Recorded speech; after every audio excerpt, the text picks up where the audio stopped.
Olá, meus amores, bom dia, como é que vocês estão? Tudo bom, sexto ano? Nós vamos agora iniciar a gravação do nosso último vídeo de correção de atividades do nosso trabalho remoto. Nós vamos fazer, então, o nosso PET final de comunicação e linguagem.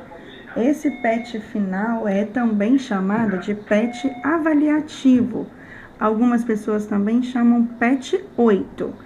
Então, esses três nomezinhos aí se referem à mesma atividade, combinado? Então, nesse PET avaliativo, nós vamos rever assuntos que nós vimos nos primeiros PETs, aqueles 7 que nós trabalhamos. Agora, então, nós vamos fazer um apanhado, uma revisão desses PETs, como se fosse mesmo uma avaliação na escola. Estudamos, depois vamos fazer a avaliação para ver o que aprendemos, correto? A nossa primeira questão aqui, o que é poema visual?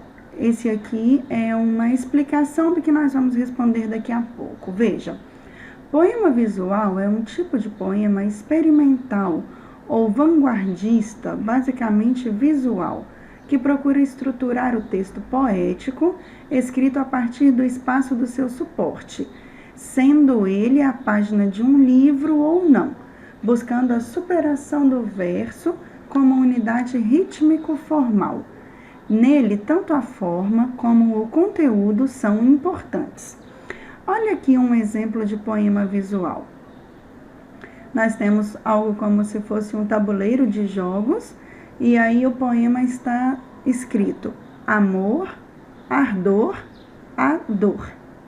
Então, além de ler as palavrinhas que compõem aqui a estrofe do poema, nós conseguimos fazer uma ligação com a imagem. O autor desse poema quer dizer algo como que se o amor, né, além de transmitir ardor, também causa dor, também é um jogo. Então, nós temos várias interpretações possíveis para um poema visual. Ótimo. A pergunta é, sobre o poema visual, marque a alternativa correta. Vamos direto para a alternativa correta, que é a letra C. É um poema que combina palavras com recursos visuais e gráficos. Trabalha com cores e com a organização das palavras. Ok? Essa, então, é a alternativa correta. Por quê?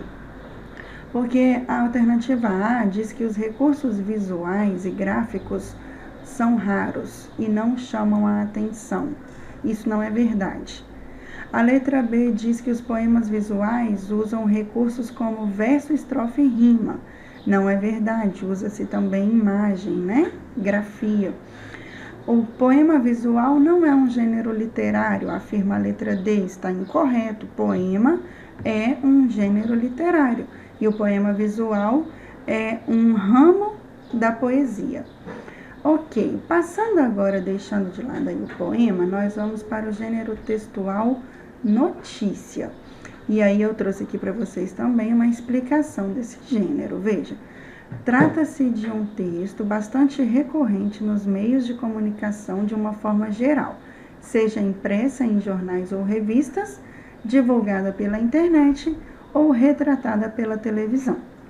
Por meio das notícias, as pessoas conhecem o mundo que as cerca, têm contato com ele, percebem sua dimensão central na vida contemporânea, conforme os interesses ideológicos de seus produtores.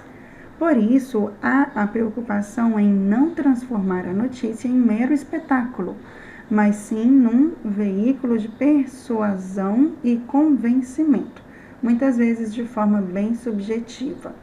Então, esse aqui é uma das definições do que é uma notícia. A notícia, conforme nós estudamos aí em 2 PETs, é o tipo de informação que deve ser totalmente imparcial. Não há nela a opinião de quem está dando a notícia, só há os fatos, somente o que aconteceu. Deve ser assim, correto? Então, olha aqui uma notícia, olha. Meu Malvado Favorito 3, o carismático Gru e família retornam para sua terceira aventura nos cinemas com Meu Malvado Favorito 3. Esse aqui é um pequeno trecho do site Adoro Cinema, falando sobre o filme do Meu Malvado Favorito 3, né? E aí, ó, a notícia em si diz o seguinte: seguindo a linha dos filmes anteriores, as questões familiares são o mote do filme, agora apoiadas pelo aparecimento do irmão gêmeo de Gru, o Dru. Os dubladores da versão brasileira foram excelentes, fazendo um trabalho primoroso. E as músicas trouxeram ótimas lembranças para os pais, com o melhor dos anos 80 nas trilhas do vilão principal. Assista Meu Malvado Favorito 3 e descubra todas estas questões. Então, aqui nós perguntamos qual é o trecho que apresenta uma opinião sobre o filme, disso aqui que nós acabamos de ler agora. Nós temos aqui 4 opções, onde é que tem uma opinião pessoal de quem escreveu esse texto. Na letra C, veja, os dubladores da versão brasileira foram excelentes. Aqui nós encontramos uma opinião de quem escreveu essa resenha aqui do filme, né? Próxima questão, nós vamos falar agora um pouquinho sobre pontuação. Ok? Então, nós temos uma imagem que vai nos explicar um pouquinho sobre os principais sinais de pontuação do nosso idioma. Vamos lá, exclamação, que é usado para indicar espanto, admiração, surpresa.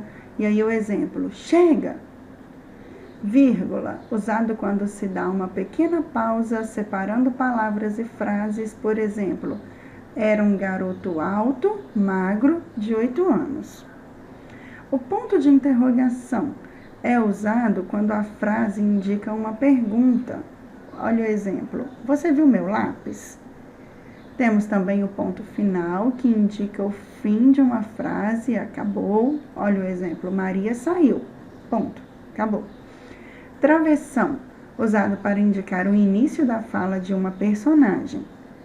Olha o exemplo, o que é isso, mãe? Quando uma pessoa pergunta para sua mãe, quando é um diálogo, quando é uma fala, sempre haverá um travessão. Ponto e vírgula indica uma pausa um pouquinho maior que a vírgula, mas ainda não é o final. Aí nós temos 2 exemplos. A esposa saiu mais tarde de casa, ponto e vírgula, ficou limpando o quarto. O outro exemplo, o rio está poluído, ponto vírgula. Os peixes estão mortos. Aqui houve o ponto final, quando acabou o raciocínio, tá vendo? Então, é uma pausa um pouquinho maior que a vírgula e ainda não é o final do que você quer dizer ou escrever. Temos também os 2 pontos. Para que servem os 2 pontos? Para anunciar uma citação, para anunciar uma enumeração, para anunciar um esclarecimento. Olha aí o exemplo. Descartes disse, 2 pontos. Penso, logo existo. Então, quando você vai anunciar uma fala ou quando você vai enumerar alguma coisa, então você usa 2 pontos, ok? Observe um trecho agora de uma história em quadrinho de Maurício de Souza que tem aqui um tanto de pontuação para você. Vamos lá. A Magali começa. Que terrível! Aí a Mônica. Calma, Magali, o Cebolinha está bem. Parece que o Cebolinha caiu, tá machucado, né? Aí a Mônica fala, ou melhor, estava. Então, as 2 personagens que conversam nessa história em quadrinho usam a mesma pontuação. Tanto a Magali quanto a Mônica, em todas as suas falas, tem aí o ponto de exclamação, vocês perceberam? Vamos entender a função desse ponto de exclamação. É justamente a pergunta. Bom, esse ponto de exclamação foi usado aqui para demonstrar o espanto da Magali, quando ela disse que terrível. E a admiração da Mônica, olha, ela fala, calma, Magali, o Cebolinha está bem. Ou melhor, estava. E aí você consegue perceber que a Mônica vai piorar a situação dele. Tá vendo o Sansão escondido atrás dos braços dela? O que será que ela vai fazer com o Cebolinha depois que ele levou esse tombo aí? Então, o mesmo ponto usado em situações diferentes, tá vendo? Sabe quando a gente assusta, por exemplo? Ali, se você estiver escrevendo a reação de uma pessoa que assustou, você também pode usar um ponto de exclamação. Esse é o objetivo da exclamação. Demonstrar, então, admiração, espanto, demonstrar surpresa, demonstrar uma ordem muito direta, muito vigorosa, tá bom? Próxima questão do nosso PET avaliativo, nós vamos falar agora sobre variações linguísticas. Trabalhamos muito esse tema também. E aí nós temos aqui um mapinha mental bem simples para vocês conseguirem entender o que é variações linguísticas ou conseguir relembrar, né? Então vamos lá. Variações linguísticas, o que é?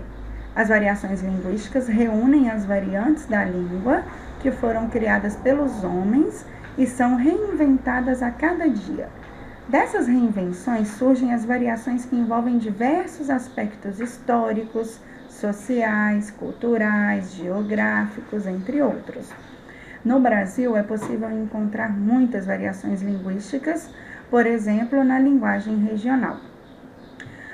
Vamos entender sobre a variação geográfica.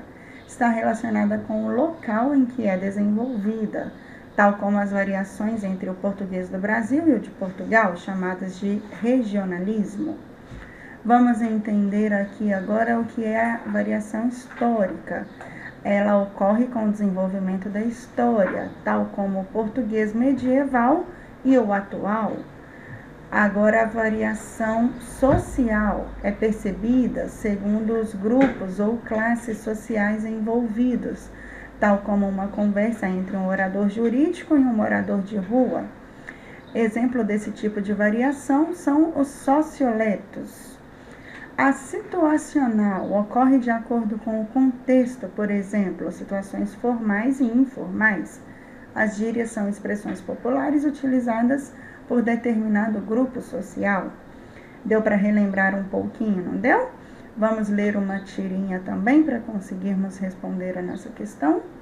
Aqui nós temos uma conversa entre o Chico Bento e o Zé Lelé, também da Turma da Mônica. Vejam, eu aqui não posso nem pensar nisso, quem me dera, isso o Zé Lelé falando.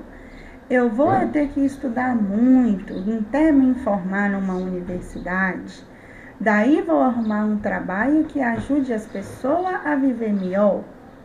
O Chico não falou nada, ele só ficou observando o Zé Lelé conversar.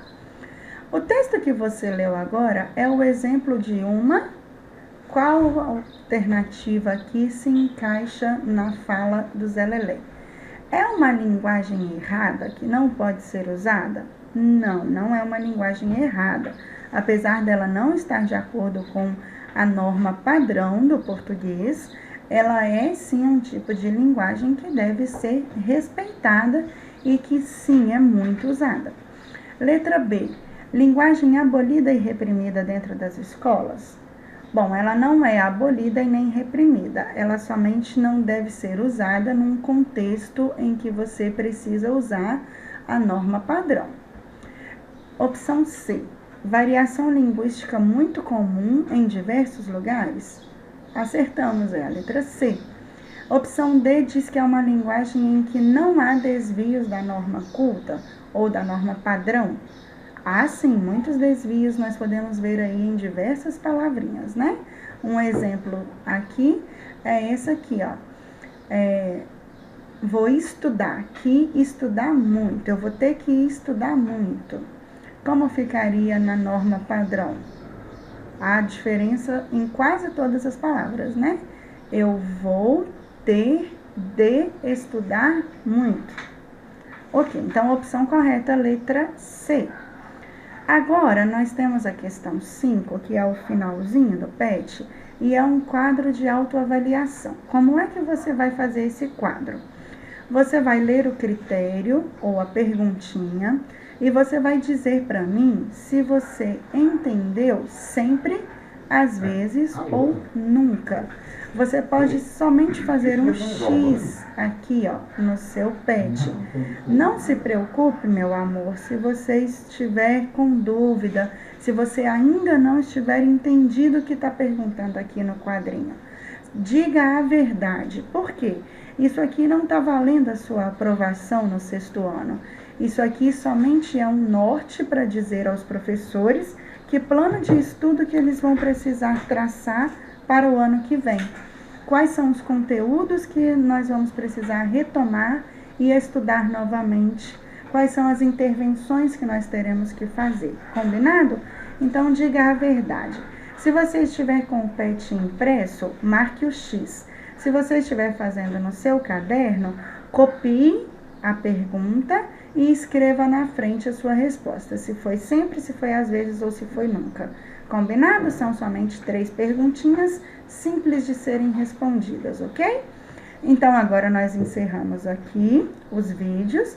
O nosso apoio no grupo ainda não acabou. Então, se você estiver com dúvida, pode perguntar no chat do Conexão Escola, no grupo da sala ou numa conversa privada comigo. Combinado? Um grande beijo para vocês. Fiquem com Deus e daqui a pouco nós vamos nos ver para dar um abraço pessoal, ao vivo, combinado? Tchau, tchau, meninos!